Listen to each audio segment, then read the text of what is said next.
Well, Khalil, how different does this fight week feel for you? Or does it feel different? It doesn't feel too much different. I think the only thing that really feels different is being in a ballroom versus being at the Apex. What about fight week? Did it feel, fight camp, did that feel different for you? Did you do anything special? Yeah, special in different ways. I just think the energy of fight camp was a bit different. We finally got to start to prepare for a title fight. I think vibes were really high in training camp. A lot of smiles, a lot of good times, a lot of like enjoying the preparation and, just positivity, really. Yeah. Talk to me about that moment you got the phone call. Wow. I was having one of the roughest days of my life. I was in the middle of some legal stuff, and my phone rang, and it was the UFC. And they're like, "Hey, how's your day going?" And I said, "Terrible. What's going on?" And they're like, "Well, hope this makes your day a little bit better. You're going to be fighting Alex October 5th in Salt Lake City." And my day turned around within a matter of seconds. And yeah, it was just all smiles from that moment on. When you saw them calling, was it like a gut, like, oh no, what's Yeah, wrong? I was like, come on. Like, this is the last thing that I was expecting. Yeah, going through what I was going through, and it was gut-wrenching, but it ended up being for the best. Yeah. I know you've talked before about, people online, what people say online, haters and that sort of thing. And obviously there was some backlash after the announcement, but were you able to kind of spin it in a positive way? Almost like this is motivation, everyone's counting me out. Or did you not listen to it at all? I didn't pay attention. I got no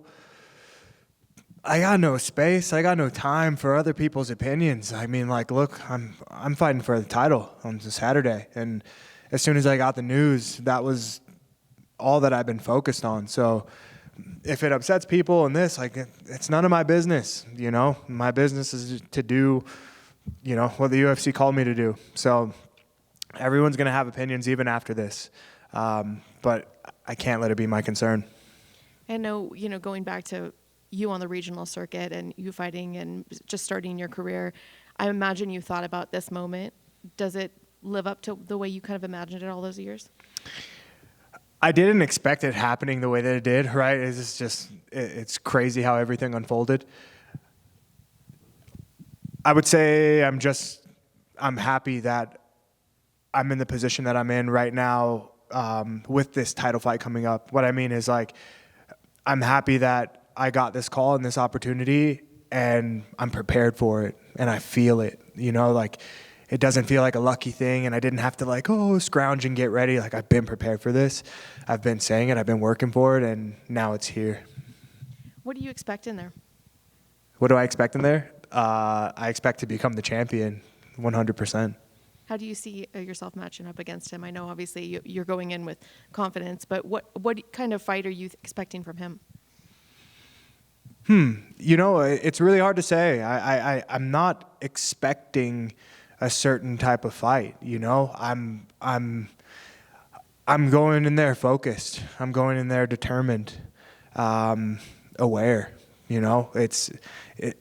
A lot of this camp and a lot of my coaching and mentorship and stuff is really just been about me and focusing on me. I can't get lost in the lights of everything else. So I don't know what to expect, but I'm prepared for it all. Have you seen him this fight week at all? Not yet. Are you excited to see him for the first time? Excited is not the word to use. But I know it's bound to happen. And when it does, it happens. It's not really like a feeling of excitement. It's like, it's inevitable. So when it happens, however I feel inside is how I feel. Thank you. Mm-hmm. Khalil, other side. I don't know if you saw, but there was a clip going around yesterday of Anderson Silva in a media scrum in 2015 joking about how you knocked him out in training camp. And then he circled back and he said, I think you were 2-0 at the time, and he said that you were going to be a future champion all the way back in 2015. He was saying this. So I know you've envisioned like getting the belt and everything, but do you just think of that time too, and like people like Anderson have been calling you a future champ for 10 years at this point? I think about those moments a lot, especially when those moments of doubt creep in, like self-doubt. I think we all deal with that a little bit, especially when we're going, after big things. And I remember that, people like Anderson have been saying this when I only had 2 fights. There was something that they saw being champions themselves, So, yeah, I think about it. I appreciate those moments. I love that they're out there and they're a part of my story, so that when I do become champion, it's just like it just all aligns, What's it like when, because like it's one thing to have like your coach or your training partner say future champion, but have a guy like Anderson Silva say you're going to be a future champion at 2-0, 3-0. Did you feel pressure at some point? Like, how do you compartmentalize a guy of that stature saying that to you so early in your career?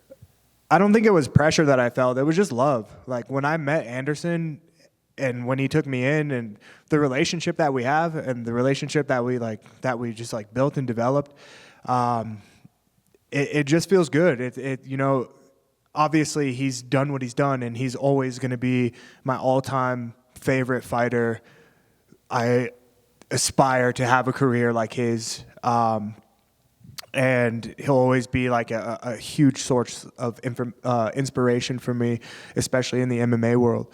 But when I hear something like that from him, it just feels like love, Like he's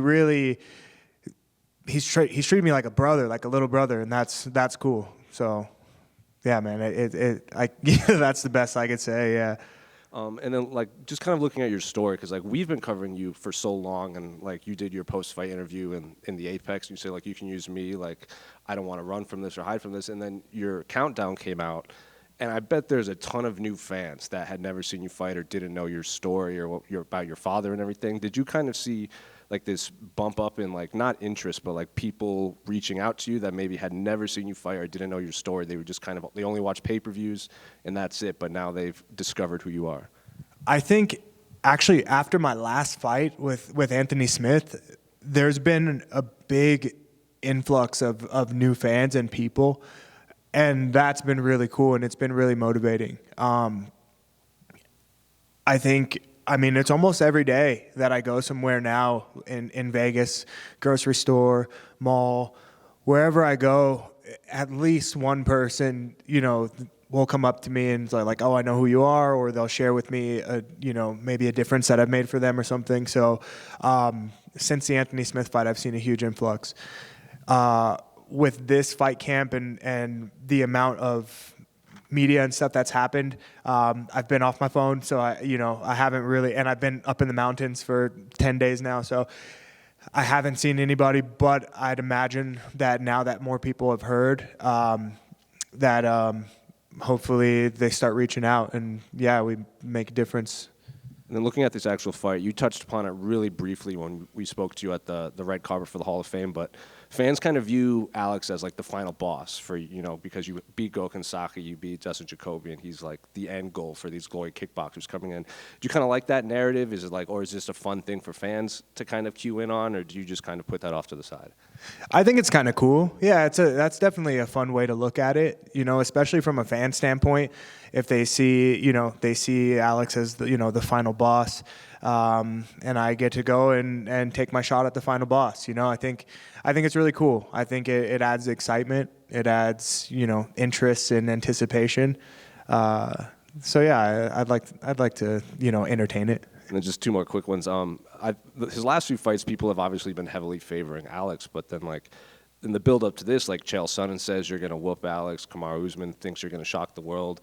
Israel is obviously siding with Alex, but it seems a lot more 50-50 in terms of your fellow fighters, not fans and pundits. So I guess, do you think they're just tired of seeing Alex at the top, or do you think this is generally like they see your skill set and they go, you're the guy that can beat Alex? I think that it could be a mixture of both, but I think the guys who ride for me ride for me. The guys who don't, they don't believe in me. They don't like me for some reason. They don't want me to succeed. I mean, there's just like, there's always a little bit of hate from somewhere. I don't expect everybody to like me. I don't expect everybody to ride for me. But the people who do, man, I love them to death. I support, like I appreciate the people who believe in me, who encourage me to go in there and to do my thing and to be my best. Everybody else, like if you don't believe in me, whatever, like I'm here to do my job and I believe in myself as well, so. Last one for me. What do you make of Alex bringing in Sean Strickland at the end of this camp to kind of, put the pressure on him in there? And he said he's like a good training camp to prep for you. That's cool. Like, sweet. That's cool. Yeah. I mean, like I saw it and I was like, cool. Like, honestly, the last interaction that I had with Sean Strickland was at the UFC PI. It was literally the day after Dan Ige stepped in that fight, like 3 hours, 4 hours notice or something like that. And I was going into the PI. I saw Dan Ige. I walked right up to him, gave him his props for just having balls of steel for, just going in there like on such short notice. And out of the blue, Sean Strickland come up to me. He approached me and he just said, like, Khalil, I apologize. I'm a dumbass. I actually kind of like you. I think you're liberal, but overall, I like you or I respect you. Something along those lines. So what I took it as is like, almost like squashing whatever beef. You know what I mean? Or just like saying like, look, dude, I am who I am. I'm going to say what I'm going to say. But I'm coming here to personally shake your hand, tell you, I think you're a liberal, but, to a certain level, I respect you. You know what I mean? It was like that. So I took it as like, okay, you're coming here to kind of make the peace. And I left it at that. So now anything moving forward, like anything that's said or whatever, I got that stored in my memory bank. So I know that there's really no issue. It's really just talk, and I won't concern myself with it, Yeah. Khalil, could you give us some insight into this super secret move that you've got cooking up? It's a super secret. I'm excited to see it, though. Do you think you can pull it off? It's honestly like one of those things that it presents itself, I can't go searching for it. I can't go hunting for it. It's when the opportunity comes, if it's there, if it's forced, it won't necessarily work. Like the piece has got to be there. So it's possible. It's possible to happen against anyone. Yeah. I remember when Demetrius Johnson did his flying armbar and people dubbed it the mousetrap. Do you have a name for this move, or are you going to have to debut that after you pull it off? Yeah, I'd have to name it after I pull it off, for sure. Speaking of techniques and unique techniques, Alex Pereira seems to have this sort of special way to check kicks, right? He sort of gets his whole leg out of the way. Is that something that you've noticed in his fights, or is that something that you sort of can't really see until you're in there and feel it for yourself? Yeah, I didn't notice anything. I mean, I think I saw something like checking the kick with like the back foot and checking the kick like just by lifting the leg back. But I really don't pay too much attention to, to those type of things. When I think it's very different when you're in the cage and when it's live and when it's like, when there's a title on the line and when there's power coming at you. It's a different scenario, so I try not to get too caught up into things that maybe I see online or maybe I hear about,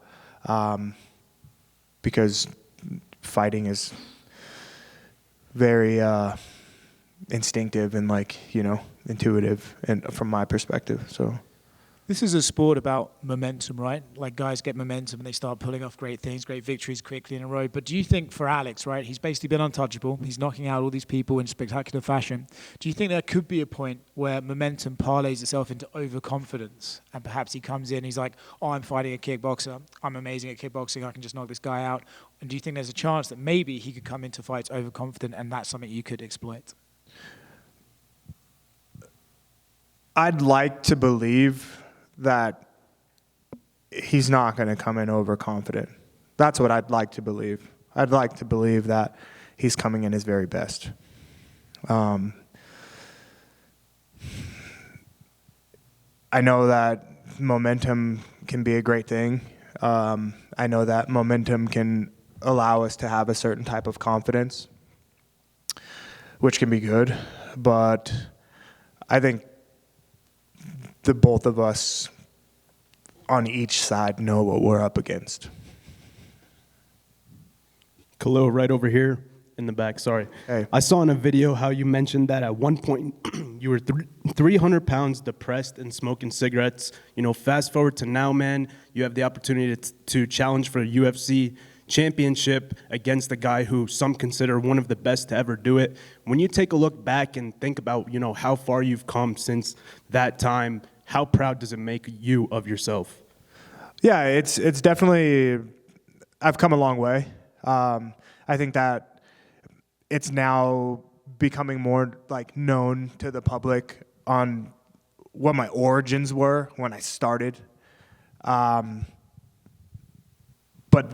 that person that I was is so far behind now. You know, I can look back and I can see who I was and what I was going through. I really focus on the road that's been in between that person and where I am now. I'm very happy that I overcome all of the challenges, even past that, the other ones that are in between. I'm proud of myself for sticking it through. I'm grateful for my team, my coaches, my family, everybody who I keep near me. Like, that's right now, like, one of the most important things is who I've surrounded myself with and the people who have held me accountable.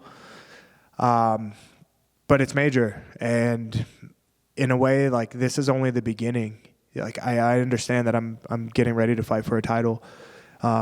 This is the height of my career, but I think as far as personal growth and who I'm becoming and will become as a man, this is only the beginning.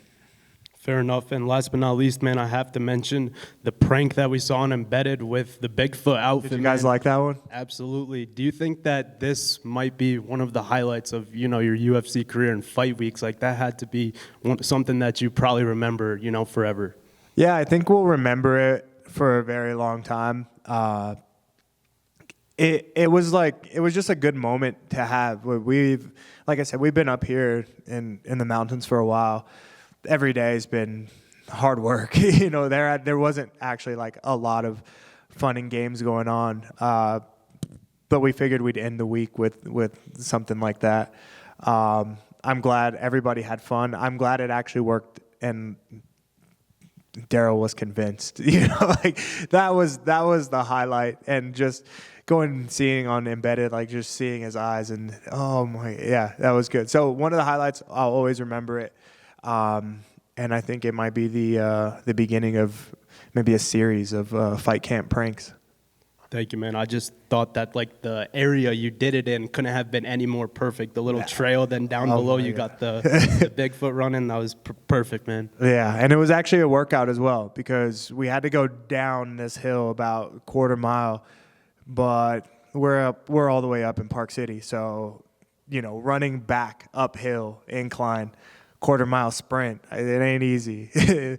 Shout out to the Embedded camera guy for keeping up with us. Yeah. Khalil, I wanted to circle back around a couple times. You mentioned kind of embedding yourselves up in the mountains and training in Park City and whatnot. Did you spend a little extra time trying to get altitude adjusted and that kind of thing? Is that sort of what you're referring to, or? Yeah, I came up early. I wanted to make sure that I was as prepared as I can be So we came up very early, and actually my first time really coming down from the mountain is to come here to do check-in, to do media. But we've been up there. We've been training up there. We've been running every day. We've been, grappling, doing everything up there, and it's beautiful. This is, I think, Salt Lake City and Park City, and it's in my top 10 favorite places in the world, and I've been a lot of places. But this place is beautiful. So it's safe to assume they're treating you pretty well in Park City and in Salt Lake, the little bit you've been out then? Man, the place is amazing. We had a fun time at the Utah Hockey Club game, super welcoming, great crowd, great team. They came out strong even in just like an exhibition game. Fans have been really supportive, amazing coffee shops, great food. I love to ski, so like going and seeing Park City, and like it's not snowing yet, but obviously like just seeing the potential, just like ski slopes and what's out there. I'm a fan. I'll be back multiple times. Khalil, over here on your left. Now that we're actually here, we're just a few days away from this fight. We can only imagine the emotions that come with finally getting a shot after years of training and dedication. Are you avoiding these emotions and trying to stay focused, or are you taking it all in? I'm taking everything in, whether it's emotions or happiness. Like I'm just taking it all in. Emotions or lack of emotion, I think I'm embracing the moment. I'm just trying to stay positive and stay grateful and happy. I mean, it's not every day that I get to headline a pay-per-view and fighting for a title. So I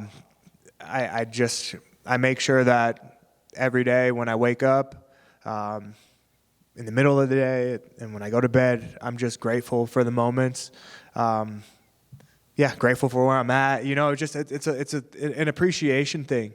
And I think that's what's helping me to kind of like combat the emotions or put too much pressure on myself. I'm just happy. I'm happy to be here. I'm happy to know that I'm prepared. I thank my coaches and my team for like just the dedication, so there's just a lot of positivity around all of this. And I think that's what's helping me to kind of combat any, nerves and all that stuff. They'll come when they come. I know they'll be there, but like now in the moment and up until now, everything, it's just been trying to just stay positive and keep my heart like full. Nice. And real quick, I don't know if you saw the other day, Alex Pereira dared you to publicly promise a portion of your fight purse to charity if you shoot for a takedown. Is that something you're entertaining a lot? I know you don't even shoot for takedowns. I mean, I would rather just publicly promise to donate a portion of my winnings to charity regardless of a takedown or not. I'd rather do that than, you know what I mean? I'm not a betting guy. I don't bet. I don't really support it, but if it's like a challenge in a way to show or to show that I will donate to a positive cause or to a charity, I don't need to say that I won't shoot for a takedown. I'll just do that flat off. If that's what he's asking me to do, hey, I want you to donate to charity. Okay, that's what I'll do. Am I going to shoot for a takedown? I don't plan to. I've said this multiple times. It's not in my plans. But if it happens, it happens. It is MMA. The guy hits me with something and I'm like, I have to save myself. Okay, cool. But my game plan is not to go in there and become a D1 wrestler or, everybody who watched me knows. That's kind of where I want to actually kind of say that to, I guess, set the record straight, because there's been a lot of talk around this takedown and this and that. The main thing that I was trying to say, my whole career, everyone has known me for pretty much my striking and my striking style. What I was trying to say is, don't expect anything different just because it's a title fight and just because I'm going against Alex, who's also a striker. Don't expect anything different. Expect me. Expect who you've always seen. Now, if something happens, I get damaged, and there's no choice but to, shoot a takedown. Okay, maybe that happens, but that's my game plan, and who I am hasn't changed. I'm not a wrestler, so don't expect me to go in there diving for legs for 5 rounds. That's kind of the main thing. But then it turned into like this challenge and this and that. No. So I will, no matter what, takedown or not, I'll donate a portion of my winnings to a charity in Las Vegas, because that's my home and that's where I plan to bring the belt back home to. And there are a lot of places there that, or a lot of like foundations and stuff there that could use help. So challenge accepted. Thanks, man. Yeah.